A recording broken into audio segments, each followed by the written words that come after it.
You're listening to the Identity at the Center podcast. This is the show that talks about identity and access management and making sure you know who has access to what. Let's get started. Welcome to the Identity at the Center podcast. I'm Jeff, and that's Jim. Hey, Jim. Hey, Jeff. How are you? Not so bad yourself? Good. I realized today I'm one of those people. One of those people. Yeah, one of those people who is in a conference session and the presentation is available for download, and I take pictures of the screen, pictures of the slides that I could be downloading. We talked about this on Friday, too. Yeah, I know we talked about it, but I'm one of those people, so what am I going to do? Nice going. Well, we should probably explain what we're doing. We are at the Gartner IAM Summit 2022 in Las Vegas, which is hot outside. Fortunately, it is not quite as hot inside, although, you know me, I'm always warm. So I've had my fan on in full display in several instances this morning. Yeah, I saw you sweating, and it was like 72 degrees inside. So it's warm. I'm an indoor cat. I like cool weather. Yeah. Well, we are fortunate that in this suite, it is very cold. It is. This is our recording studio for the next couple days, and we are very lucky to have it. Yeah, thanks to our friends at RSM. They hooked us up with a suite. We have a nice quiet place to be able to record. So yeah, it's pretty cool we have this suite. So thanks, RSM. It's a sweet suite. A suite? Yeah, and thank you. That is because you're right. This is fantastic, and I don't think we'd be able to record the podcast the way we have intended. And today we're just going to do day one reflections. Yeah, talk about kind of what we saw, heard, experienced, all that good stuff. The intention is for us to get this out recorded. So we're recording it Monday evening, and my goal is to get it edited and either pushed out tonight or tomorrow morning so it's available Tuesday on the 23rd. So we'll see if that happens or not. Yeah, but that's what we're looking for. My high-level feeling is just this is one of the best IAM conferences I've ever been to. I think part of that is that I was just so excited to be back, seeing people in person. And I saw so many people from my different generations and time in identity and access management. One of them going all the way back to when I was at Ally Bank, and like the guy who was in the trenches with me, Srini Kasula. So I got to see him again. It's probably been 12 years since we saw each other. So that's a personal item, but I mean, overall, just I'm sure everybody's kind of experiencing this as seeing people they haven't seen in a while. Yeah, it's a pretty cool experience. And I think it's interesting to bring up blasts from the past, because I'm going to introduce our guest, who is someone I haven't seen or really heard from in probably like a decade or so. Her name is Rosa Black. She's the manager of IAM at Sidley Austin. Welcome to the show, Rosa. Hello. Thank you for having me today. Thank you for being here. And we're sharing a microphone, so we are working out the kinks in this first episode. So you'll have to bear with us if we are kind of figuring things out. But we have a tradition on here that the first time someone appears on our show, that we find out about their identity background and how did they got into identity. So, is identity something that you chose, or did it choose you? I'm going to say it chose me. So funny story, I got my start in identity about 17, 18 years ago, and it was thanks to Mr. Jeff Stedman here. We started our career back at Walgreens together. That was like 21, 22 years ago, and he got a job in the identity group, and he said, hey, you want a job? And I said, sure. So I kind of just landed in information security and working on the ID admin team for several years. More of like an escape from the help desk, I think, is the way that I would probably characterize it. But yes, we do go way back. We had a really great team there for several years. But yeah, I think, just kind of level set from the background. I was like very much operational, creating IDs, ID badges, Lotus Notes accounts, mainframe, RACF. What else did we work on? We did Unix, and then we were also the team that audited everything too, if you remember. So if you didn't use your password in 90 days, we went in, disabled it, but we had horrible reporting. So we'd always disable people, and then they'd call the next day like, hey, I can't get into my mainframe account. And everything was manual back then. We had no automation. We didn't have any tools. It took a long time to do one ticket. In fact, I think nobody wanted to do the Unix tickets because not Unix, AS400. That was the problem application. So that one ticket would take someone like 25 minutes. So nobody ever wanted to grab those. Yeah, shout out to Doug Koo, who was our main AS400 person, because he was the only person who was willing to learn how it worked and set up the identities on that. But kudos to Doug. What did you think about the first day here? Have you been to a Gartner conference before? I have not actually. So I'm a newbie, and this was actually a great experience. So first off, the keynote speaker this morning, Mary, I cannot remember her last name. She did an excellent job warming everybody up. She gave a great speech welcoming everyone back. And by the way, if you've never been to a Gartner conference, day one, it is really well organized. They left no detail unturned. It is very nice here. So I am looking forward to tomorrow, actually. But my advice for anyone coming for the first time would be just go to all of them, even if it's not a topic you're into. It's all about IAM, which is, for me, it's kind of nice to know that there are people who like IAM like me. I didn't realize there was a whole world of people that love talking about it all day long like I do. So there are a lot of interesting people here you can talk to, and just interesting speakers to hear their perspective on these topics. Yeah, that keynote speaker was Mary Massaglio. And yeah, I thought it was a really great keynote as well. Like we talked about last week, Jeff, like the keynotes don't necessarily have to be finely honed on, the people, process, and technology that we deal with in IAM, right? It's the idea of getting you to think about bigger topics. And I think her topic was around the idea that so many of us, people in this IAM space, but people outside the IAM space, of course, as well, are just experiencing burnout, especially over the last couple of years, not only, from the pandemic, but all these other issues that have been happening around us that have people kind of questioning, life in general, but then how that gets pulled into the workplace. And I think one of the biggest topics that she brought up is that, I'm going to date myself here, but, 47 years old, joining the workforce maybe 25 years ago, kind of the attitudes and what we experienced coming into the workforce at that time was that, social issues are not something you kind of bring up and talk about in the workplace. Well, today's generation, people who are just coming into the workforce now, they're being raised with a different perspective on that and are kind of encouraged to be more bold and bring those issues up. And so you have this mix of generations and mix of perspectives on, their willingness to engage in those discussions. And it goes to the point where there are some people who don't want that brought into the workplace. And then there are other people who are like, I don't even want to work here if we're not going to, take on those issues. So that was, I think, a lot of what was brought up in that keynote. And it was really powerful to think about that and then reflect on it, because if you're leading teams that are multi-generational, you're going to face some of those issues for sure. Yeah, I think it was interesting. Her talk was called "How to Digitally Accelerate When You're So Freaking Tired." I'm sure the freaking wasn't at it, but it was interesting because it really, I touched this in the last show. It seems to me like the keynotes are very much focused on people and the human side of really not identity. I think just business in general. I think it was, she gave a great talk. I think some of the nuggets that I took out were, speaking real words, right? We get lost in this we are going to digitally transform, blah, blah, blah. And all that stuff doesn't make any sense in the real world. Really trying to, I don't want to say dumb down, but simplify the language, make it easy to communicate. If you can't articulate what it is that you do or what it is the value that you're bringing or the problem you're trying to solve, you're going to have a bad time, and it's just not going to work out.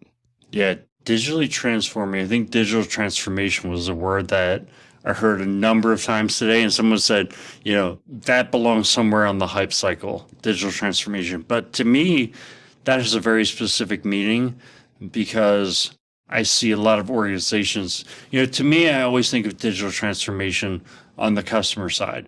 I know that a lot of folks are using that term relative to managing IAM for the workforce. But to me, it's a term that makes much more sense on the customer side, where you're looking at something not just around IAM, but you're saying, all right, we've gone to market with this approach of multiple points of engagement or, multiple channels of engagement. So it could be various websites for different aspects of the business. It could be an app, it could be, whatever. But then the idea of digital transformation is pulling all that together. And from a technology perspective, you've got the data layer, you've got the application layer, and don't forget about the identity layer. Yeah, I would agree. She touched on a lot of good points today, and she talked about some just general management points too, and how to talk to your people and not being toxic. Toxic positivity, I think, was the term she actually used. And once she said it, you were like, oh yeah, I do that all the time. Like, well, at least she talked about how being more sensitive to your folks, your team's needs and their emotions and what they're going through. And like you just mentioned, we didn't do that 3-4 years ago. That wasn't Unfortunately, if your dog died, it was like, I'm sorry, get back to work type of a mentality. Now it's like, you're more than welcome to take the afternoon off if you need it. Let me know if I can do anything for you. So I think our world has definitely changed. Could be just over these past 2 years, but I think we all needed to become a little more sensitive to everybody that we work with a little bit more. Everybody's got something going on. And I think that's a good lesson to take away. It sounds to me like that was the clear highlight for the first day between the three of us. Was there anything else that sparked joy or interest, to steal something from Mary's talk earlier today? Jim, why don't you start? Yeah, no, I mean, there were several sessions that I sat through. They were all really high quality. There was one that I ended up in by accident because I went to the wrong room. But it was one of those things that was, meant to be, because it was a really great session. It was called Connect Business Value and Identity Management. It was given by Rebecca Archambault, and it really just kind of talked about, as IAM practitioners, how we have to put the value of IAM in terms that are around business results. And what are the business results, that the things that we're doing, the activities that we do to ask for money, whether they're metrics, that come out, how do those things bubble up into the business results? Either we're selling more, we're cutting costs, we're reducing the risk to the organization. And we have to be better at explaining that to the business, to be taken seriously, to have a seat at the table. Because I think one of the things I took away from her presentation was that she said, IAM always got a seat at the kids' table, right? But now it's getting a seat at the adult table. But for us to get a seat at the adult table and to stay there, we have to be able to explain the value of what we do in business results. Or start a food fight, either way. Yeah. Rosa, any other highlights from today that you thought were interesting? Yeah, I was sad you went to that one you just mentioned with Rebecca. I was supposed to go to that one. I was stuck with the vendor, so I had to miss that one, but I was very much looking forward to that one. Well, I came here with an agenda to focus a lot on all the PAM solution vendors and all the PAM talks. So that's what I focused on mostly today. I cannot remember the name of the first one that I went to because they all kind of blend together now, but it was so refreshing to actually see it on paper, because like I mentioned before, you don't necessarily know that everyone when you're in your organization, try to explain PAM to somebody or anything with identity access management, unless they're in your space, they don't understand what you're saying, no matter how you dumb it down or how high level you explain it. So today I would think the 3 PAM ones I went to, all of them were so well articulated and detailed, and it was just so refreshing. And it was nice little graphs that everyone could understand. You're like, I feel like I'm with my people here. We're all in the same boat trying to figure out, what's the best solution for our company, our customers, or whatnot. So the 3 I went to, I can't complain about them at all. They were all super informative. Yeah, I didn't get the chance to spend too much time because I was actually working for a lot of it. But it was kind of cool to just kind of walk through the halls and, see familiar faces that, we see at conferences a lot. It was kind of cool to have a couple of listeners come up and say hello, which is always neat. That's always a highlight. So if you're still here at the conference and you're hearing this, feel free to come on up and fist bump, interrupt, whatever. We're probably not talking about anything super intelligent anyway. So, don't be a stranger. That was definitely one of the highlights for me, was when I had an opportunity to tell somebody about the podcast. They said, I listened to that podcast. I mean, it happened 2 or 3. They were just being polite. Maybe. One thing, going back to that session I was just talking about from Rebecca, was she had this one really great slide. So if you get an opportunity to go and download the slides, it was identity and access management incidents. And the slide was just, kind of at a high level, what causes more identity access related issues. So, people who are accessing data that they shouldn't, or maybe it's a ransomware event, things like that. And it was, you get more of these incidents at the high risk end of the scale and fewer of those incidents at the low risk end of the scale. So things like what's your investment in IAM? If your investment in IAM is low, you're going to have more access related issues. Same thing with, access openness. Like if you are tightening down your access, if you're starting with a least privilege model, you're going to have fewer incidents. So the takeaway from that is like, how do you communicate that to the business that, hey, if you invest more in IAM, that you're going to have fewer access related issues. And then tie that back to a business value. So then you're going to have lower risk, losing customer data, or you're going to have reduced costs, things like that. So really great takeaways from that. Some of these things are like, you get the data and you need to consume it and chew on it for a while. And that's why I love it. It's going to the conferences, sitting in the sessions and listening. So what else are you looking forward to the rest of this week when it comes to the conference? So for me, tomorrow I really want to focus on the vendor hall in the morning. And then we're going to record a few more podcasts over the next, 48 hours. Tomorrow we've got sessions we're going to record with Luis Almeida, who's over Clear Sky, and Jamie Gross over at Savient. And shout out to Jamie. She sent a shout out to me during her presentation today. And you weren't even paying attention. What's that? And you weren't even paying attention. I was too paying attention. My hearing is not that great. That was the issue. So no, I totally heard it, and I appreciated it, and I loved it. So, yeah, looking forward to recording those sessions tomorrow. Then we've got a slate going Wednesday as well. So we're going to have a lot of content coming out. Get my editing fingers ready. Rosa, what about you? Well, tomorrow I'm actually going to focus on the vendors that are here for the not PAM related segments. So I actually am looking forward to just hearing more about what's happening in the industry and trends in IAM, because I think it just really depends on what kind of a company you work for. Some people are more customer or end user focused with their products or with their solutions, and some people more back end focused. So I just think it really depends on which side of the fence you're on with IAM. Personally, for me, I'm more on the customer side, and like, is it easy for the end users? Can they use this? Is it user friendly? Can the team use this? I have people that focus on the back end because that's not my specialty. So shout out to our engineers that take care of that stuff for me. So yeah, tomorrow I'll be focusing more on what's just happening in the industry, what's going on, what's everyone talking about, what are the trends. That's what I look forward to hearing. So it's kind of interesting strategy that you've come up with here. The first day was on privilege access, and now you've got a second day focused on sort of other topics. Jim, you and I were talking about sort of like our strategies for going into this, and I don't remember what we said at the time, but I don't think topic was one of the things that you and I had considered. I find it interesting. It makes a lot of sense to me. Right. I think if you're like Rosa, in an IAM practitioner, and you're having like real use cases that you're trying to solve, that's definitely going to influence your approach.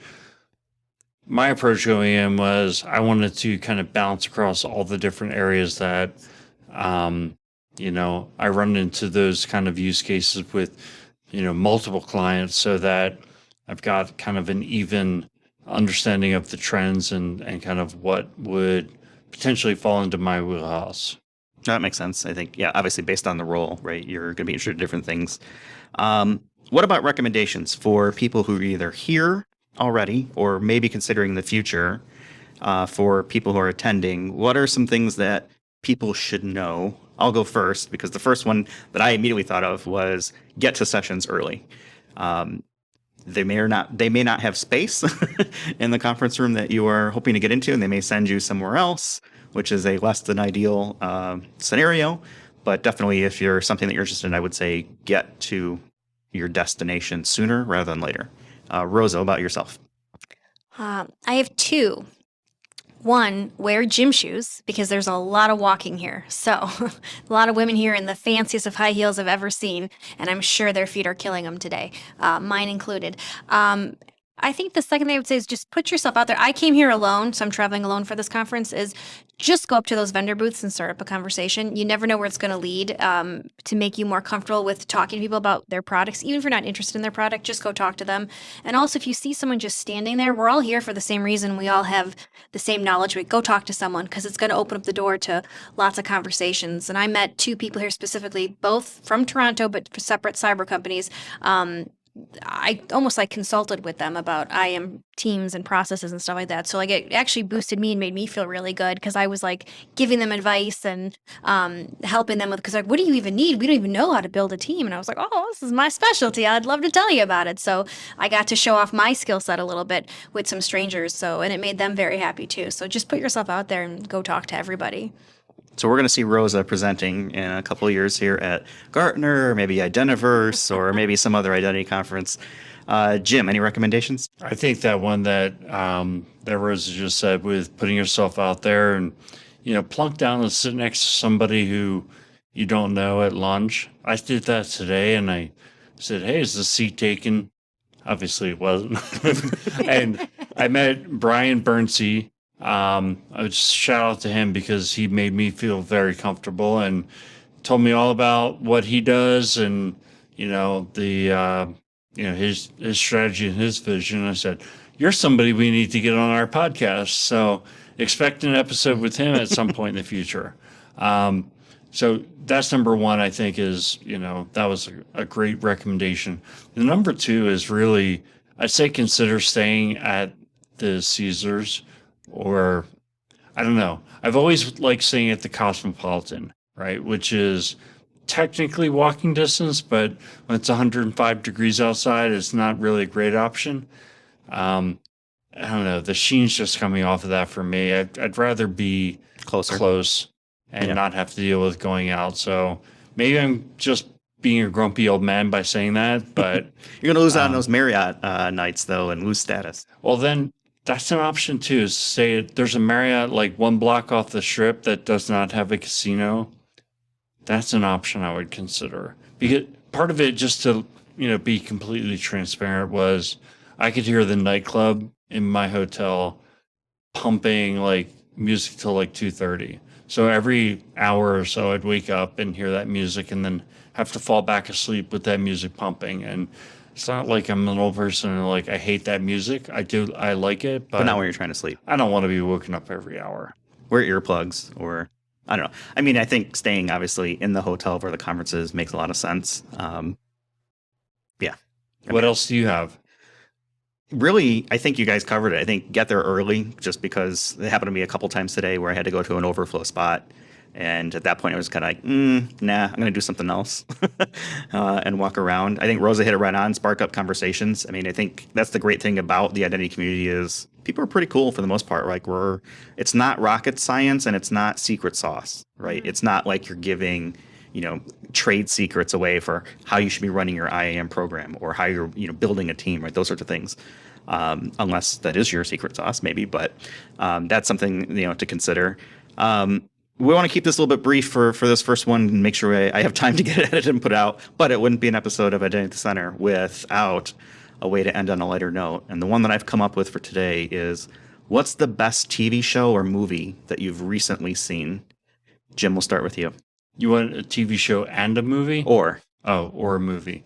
I'm trying to remember the name of it, but it was a Netflix series with a Viking theme with Uhtred. Oh, yeah. The Last Kingdom. The Last Kingdom. That's what I'll go with. Okay. Last Kingdom. Just really had... First off, I think everyone knows I'm like into the Vikings theme. And you look like a Viking.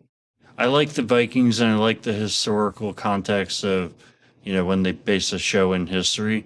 But that was a really good show. Yeah, you got me into that one. I liked it. It was pretty good. I think I haven't seen the last season, but I'm looking at you here across the table, and I bet if we put like a horn head on you, you would totally fit in as like a cast member. Maybe. Well, I mean, Vikings raided Ireland in like 800 BC or AD, and so a lot of people who are Irish actually have Viking genes. All right. So I don't know if like they actually don't know how if Irish people were redheaded or if the Scandinavians brought red hair to Ireland. Interesting. Yeah. All right. I didn't know that until I started doing some research. Rosa, what about yourself? What's the best TV show or movie that you've recently seen? Well, I do love a really good Netflix documentary, but I have to say my favorite adult movie I've seen is Top Gun recently in the theater. I've seen it twice. I can't even hide it. It was so good. And then because I have kids, Super Pets is actually a really great movie. If anyone has kids, really funny. The Rock is the voice of the superhero dog. It's actually quite a good movie. Okay, so a dual recommendation, Top Gun. I haven't seen it, and I don't have kids, so I don't know. I don't know what Super Pets is. What I guess, how would you describe it, other than that The Rock is in it? Super Pets is based off the pets of the superheroes. So Superman's dog is a super pet, and that's what the story's about. And then all the Marvel characters are in it too. So it's actually quite entertaining. Interesting. I haven't heard of this. I like Marvel, so maybe I'll check that out. I'm going to stay with the Marvel theme because I was actually really, really pleasantly surprised, impressed, and just a really well done show, Miss Marvel, on the Disney, Marvel sort of thing. I don't think it got a ton of like viewers or whatever it may be, but I thought it was fresh. It was, relatively modern. It was just really well done. Cinematography is great, and it focuses on the character Miss Marvel. And I don't want to kind of like ruin it, but it was not a character that I had, any familiarity with, but I would just say that it was very, very well done. So that's my pick. All right, we're going to go ahead and leave it for this week. Actually, not this week. For this time, I'm going to get this edited out, put this out either tonight or tomorrow night. So either Monday night or Tuesday night, 22nd, 23rd of August. We'll have more episodes that we're going to be recording tomorrow. Jim is a slave driver and has us recording for like 48 hours in a row. So we'll see what comes out of that. Yeah, that's my job. Yeah. You're booking the guests and you're doing a good job. And I've got to work about editing it. So we'll go ahead and leave it for this week. You can find us on the web, identityatthecenter.com. We're on Twitter at IDAC Podcast. And with that, we will hopefully talk with you in the next one. Thanks for listening to the Identity at the Center podcast. If you like what you heard, don't forget to subscribe and visit us on the web at identityatthecenter.com.